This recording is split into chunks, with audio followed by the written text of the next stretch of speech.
Welcome to the Slop Temple. We pray this video helps. You need VLC installed. Once done, open the video with VLC. You're starting an app.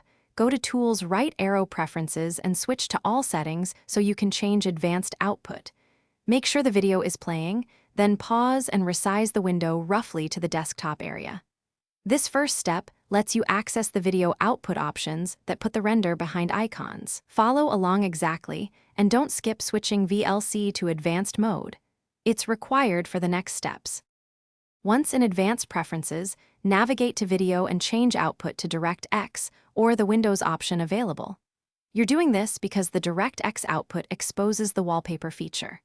After choosing it, check any Enable Wallpaper or DirectX Wallpaper box. That setting tells VLC to render the video behind desktop icons. Save the settings and restart VLC so changes apply. Then reopen and play your video. The player will offer the wallpaper rendering, and you'll see the desktop begin to adopt the moving background. You're nearly done. With the video playing, right-click the video and choose Set as Wallpaper, or use the Video Menu command. That places the playback behind your icons.